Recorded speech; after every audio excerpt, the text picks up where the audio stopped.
আসসালামু আলাইকুম।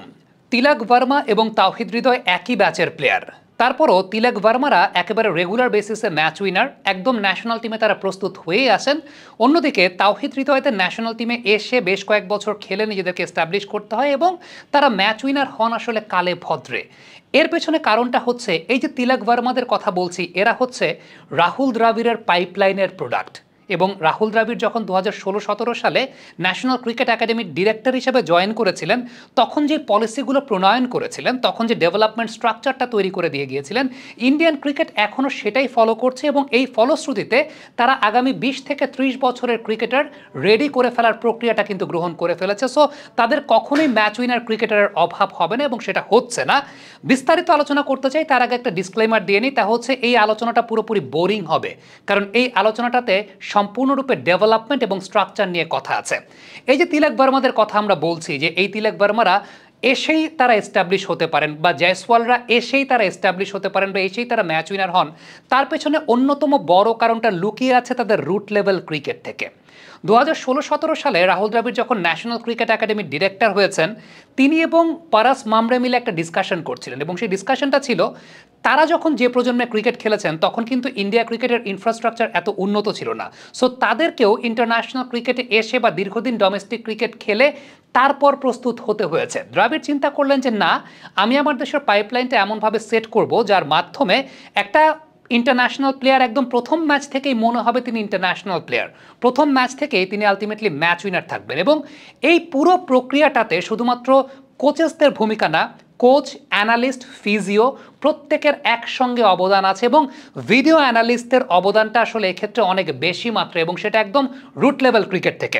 প্রথমত ইন্ডিয়া ক্রিকেটের এজ লেভেল স্ট্রাকচারটা মূলত 4টা ভাগে বিভক্ত: অনূর্ধ্ব 14, অনূর্ধ্ব 16, অনূর্ধ্ব 18 এবং অনূর্ধ্ব 23। এই যে অনূর্ধ্ব 23-এর যে বিষয়টা, অনূর্ধ্ব 23টা কিন্তু বাংলাদেশের ক্রিকেটে নাই, এবং আন্ডার 19 পাস করার পরে একজন প্লেয়ারকে আলটিমেটলি আন্ডার 23 খেলে তারপর টপ লেভেলের ক্রিকেটে প্রবেশ করতে হয়। আমাদের বাংলাদেশের ক্রিকেটে এই আন্ডার 23টা আসলে পুরোপুরি একদম নাই। এখন এই জায়গাটা আমি আপনাদেরকে একটা সিম্পল এক্সাম্পল দিই। ধরেন রাহুল দ্রাবিড়ের পলিসিটা এরকম ছিল, আন্ডার 18 লেভেলটা নিয়ে কথা বলি। আন্ডার 18 লেভেলে তাদের টপ সার্কিটে 38টা টিম রয়েছে। এই 38টা টিমের প্রত্যেকটা টিমে ন্যাশনাল টিমের সমপর্যায়ের কোচিং স্টাফ রয়েছে, মানে হাই পারফরমেন্স কোচেসরা রয়েছেন যারা লেভেল 3 কোচিং কোর্স হোল্ডার। সেই টিমগুলোতে batting coach, assistant coach, bowling coach, physio, analyst সবাই রয়েছেন। আবারও বলি, ফিজিও, অ্যানালিস্ট সবাই রয়েছেন। তার মানে এই 38টা টিমের ইন্ডিভিজুয়াল প্লেয়ার যারা, এই 38টা টিমের ইন্ডিভিজুয়াল প্লেয়ারের ইন্ডিভিজুয়াল ডেটা রেকর্ড কিন্তু বিসিসিআই এর ডেটা অ্যানালিস্ট সেন্টারে রয়েছে, কারণ প্রত্যেক টিমের সঙ্গে একজন করে অ্যানালিস্ট থাকছেন। এবারে এই 38টা টিম থেকে আমি শুধুমাত্র আন্ডার 18 লেভেলের কথা একটা এক্সাম্পল হিসেবে বলছি। এই 38টা টিম থেকে 150 জন প্লেয়ারকে সিলেক্ট করে 25 জনের 6টা গ্রুপে ভাগ করে 6টা জোনাল ক্রিকেট একাডেমিতে 1 মাসের প্রশিক্ষণের জন্য পাঠানো হয়। এবং এই যে 1 মাসের প্রশিক্ষণ ক্যাম্পে যারা কোচেস থাকেন, অ্যানালিস্ট থাকেন এবং যারা ফিজিও ট্রেনার থাকেন, তারা সবাই কিন্তু অত্যন্ত উঁচু মাপের, একদম ন্যাশনাল টিমের ইকুইভ্যালেন্ট লেভেলে। জাস্ট সিম্পল একটা এক্সাম্পল দিই, আতুল গায়কোয়াড় নামে একজন কোচ আছেন যিনি লেভেল 4 কোচিং ডিগ্রি হোল্ডার এবং তিনি বোলিং বায়োমেকানিক্সের উপর পিএইচডি হোল্ডার। সো এই যে বলছিলাম যে এই যে 25 জনের 6টা গ্রুপে ভাগ করে 6টা জোনাল একাডেমিতে কোচিং কোর্সগুলো করানো হচ্ছে, মানে তাদের স্কিল ক্যাম্পগুলো করানো হচ্ছে, এই জায়গায় যে কোচেসরা আছেন, এই কোচদেরকে তৈরি করার জন্য রাহুল দ্রাবিড় আবার কোভিডের সময় বেশ কিছু কোচিং প্রোগ্রামও সেট করেছিলেন, যাতে তাদের দেশে লেভেল 3 বা হাই পারফরমেন্স কোচেসের সংখ্যাটা বৃদ্ধি পায়। এখন ওই যে প্লেয়াররা যারা 25 জন করে একাডেমিতে থাকছেন, এরা ম্যাচ সিচুয়েশনে ক্রিকেট খেলেন, এদের ইন্ডিভিজুয়াল স্কিল ডেভেলপমেন্ট করা হয়।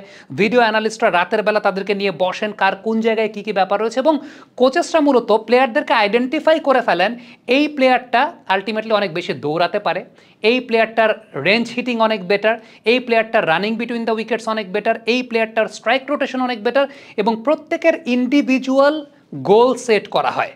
প্রত্যেকের ইন্ডিভিজুয়াল গোল সেট করে তাদের মধ্যে একটা কম্পিটিশনের মাধ্যমে ওই যে 150 জন ক্রিকেটারের মধ্য থেকে 50 জন ক্রিকেটারকে বাছাই করা হয়, যেই 50 জন ক্রিকেটার আলটিমেটলি 2টা গ্রুপে ভাগ হয়ে ন্যাশনাল ক্রিকেট একাডেমিতে আলাদা আলাদা করে তাদের প্র্যাকটিস করানো হয়। এবং সেই প্র্যাকটিসের মধ্যে কিন্তু ওই জায়গাটায় ন্যাশনাল ক্রিকেট একাডেমির কোচেস যারা আছেন, আমি নাম মেনশন করতে পারি, রমেশ পাওয়ার, অজয় রাত্রা, পারাস মামরে, যাদের কথা বলছিলাম, এই কোচেসরা তাদেরকে ট্রেন আপ করে থাকেন এবং প্রত্যেক টিমের সঙ্গে, মানে প্রত্যেক ট্রেনিং সেশনে অ্যানালিস্টরা থাকেন এবং একজন অ্যানালিস্ট না একাধিক অ্যানালিস্ট থাকেন।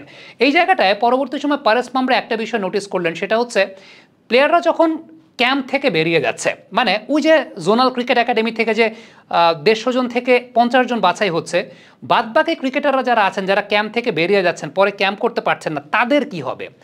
এদের প্রত্যেককে একটা জিপিএস ট্র্যাকারের মাধ্যমে বিসিসিআই তাদের সিস্টেমের আওতায় নিয়ে আসলো দেবরাজ রাউত, যাকে আমরা গত বছর বাংলাদেশে এনেছিলাম।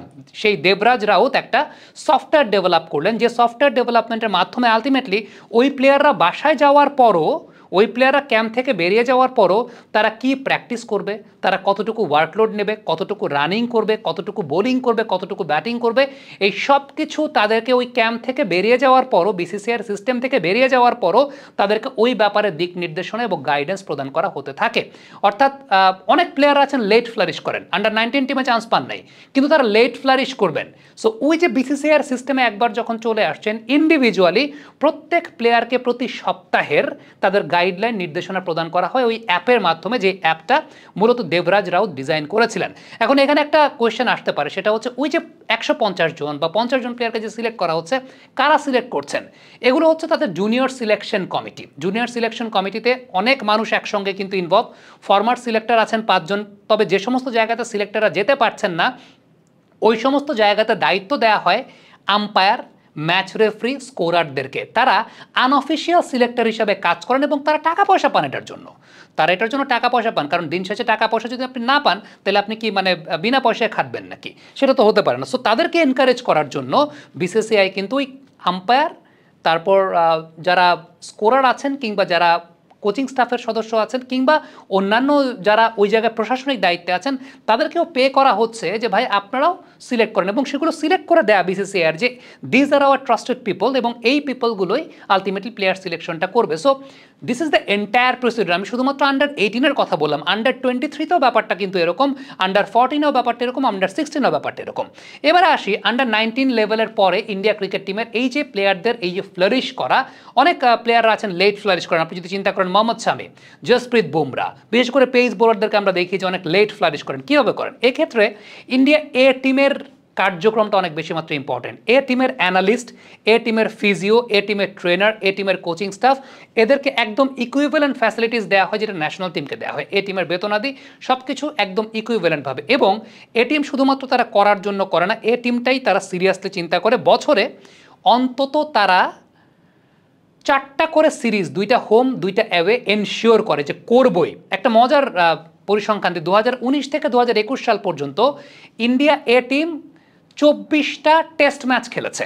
ইন্ডিয়া এ টিম 24টা টেস্ট ম্যাচ খেলেছে, যেটা নিউজিল্যান্ড কিংবা বাংলাদেশের মূল দলও খেলে নাই একসঙ্গে। So this is the important thing, যে এ টিমের এই স্ট্রাকচারটাকে অনেক সুগঠিত করা, অ্যানালিস্টদেরকে এই জায়গাটা আরও বেশি বেশি করে ইনভলভ করা, এবং তারা ওই কাজটাই আসলে ওই জায়গাটাতে করেছে। রাহুল দ্রাবিড় ওই কাজটাই করেছেন। প্রতি বছর অন্তত 4টা সিরিজ তিনি এনশিওর করেছেন যেটা রেড বলের সিরিজ খেলতে হবে, লাল বলের। কারণ টেস্ট ম্যাচ ক্রিকেট যত বেশি খেলবে তত বেশি টেকনিক শার্প হবে। আপনি তখন ওয়ানডে বলেন, তখন টি20 বলেন, সব কিছুই কিন্তু একসঙ্গে আসলে পরিস্ফুটিত হবে। আপনি খুব রিসেন্টলি দেখবেন যে ইন্ডিয়া টিম যখন ইংল্যান্ড ট্যুর করেছে, ইন্ডিয়ার এ টিমও কিন্তু ইংল্যান্ড ট্যুর করেছে ইকুইভ্যালেন্ট টাইমে। ইন্ডিয়া আন্ডার-19 টিমও ইংল্যান্ড আন্ডার-19 টিমের সঙ্গে ট্যুর করেছে। ইন্ডিয়া উইমেন্স টিমও ইংল্যান্ড উইমেন্স টিমের সঙ্গে ট্যুর করেছে। সো এই যে স্ট্রাকচার, এই স্ট্রাকচার কিন্তু রাহুল দ্রাবিড়ের ওই সময় দাঁড় করিয়ে দেওয়া, এবং এই স্ট্রাকচারগুলো মূলত একদম পুরোপুরি পরিকল্পনার ফসল, এবং এত পরিকল্পনা আছে দেখেই ইন্ডিয়া টিমে প্লেয়াররা যখন আসে তারা একদম সুপার ডুপার লেভেলের রেডি হয়ে আসে। তারা এমনি এমনি কিন্তু চলে আসে না। 19-এর পর যে বিষয়টা বললাম যে আন্ডার-23 লেভেল, একদম 18-এর যে এক্সাম্পলটা দিলাম, যেইভাবে তাদের স্কিল ক্যাম্প এবং যেইভাবে আসলে যে প্লেয়ারগুলো স্কিল ক্যাম্প থেকে বাদ পড়ছেন, স্কিল ক্যাম্প থেকে বাদ পড়ার পরও সফটওয়্যারের মাধ্যমে, অ্যাপের মাধ্যমে তারা কিন্তু related with the cricket board, তারা কিন্তু included with the cricket board. Cricket board থেকে তাদের নির্দেশনা দেওয়া হচ্ছে, তুমি এই সপ্তাহে এতটুকু ওয়ার্কলোড নিবা, এতটুকু বোলিং করবা, এই ব্যাটিং করবা, ওই কাজ করবা, একদম ইন্ডিভিজুয়াল। এবং this is where the analysts আর very much important and they have made the revolutionary change. Thanks to Rahul Dravid পুরো বিশ্বব্যাপী তিনি একটা এক্সাম্পল কিন্তু সেট করে দিয়েছেন যে পাইপলাইনটা কিভাবে গড়তে হয়, এবং সেটা কিন্তু ইন্ডিয়া টিমের কোচ রাহুল দ্রাবিড় না। আপনি পরবর্তী সময় তাকে কোচ হিসেবে দেখেছেন ইন্ডিয়া টিমে, ইন্ডিয়া টিমের কোচ রাহুল দ্রাবিড় না, ইন্ডিয়ান ন্যাশনাল ক্রিকেট একাডেমির ডিরেক্টর হিসেবে রাহুল দ্রাবিড়ের যে প্রশাসনিক কাজটা ছিল সেই জায়গাটাই আলটিমেটলি পুরো বিষয়টা চেঞ্জ করেছে। এবং এখানে পুরো বিষয়টা হচ্ছে সততার জায়গা। আপনি আপনার ক্রিকেটের ব্যাপারে সৎ। ইন্ডিয়া ক্রিকেট বোর্ডে পলিটিক্স নাই, ইন্ডিয়া ক্রিকেট বোর্ডে করাপশন নাই, সবই আছে, কিন্তু দিন শেষে তারা ক্রিকেটটাকে আগে রেখেছে। ক্রিকেটটাকে আগে রেখে বাদবাকি যত সব পলিটিক্স, জায়সা বলেন, যারাই বলেন বাইরে থেকে আসছে, তারা কেউ কিন্তু কখনো রাহুল দ্রাবিড়ের ডেভেলপমেন্ট কাজে বাধা দেন নাই।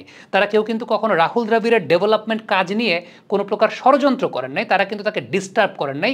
একযোগে তারা সবাই ক্রিকেটের জন্য কাজ করেছে। বাদবাকি রাজনীতি, যেরকম মিথুন মানহাসকে এই মুহূর্তে বিসিসিআই প্রেসিডেন্ট করা হচ্ছে, সেটা রাজনৈতিক ফ্যাক্টর থেকে হলেও হতে পারে, কিন্তু ক্রিকেটটাকে তারা দিন শেষে ঠিক রাখে।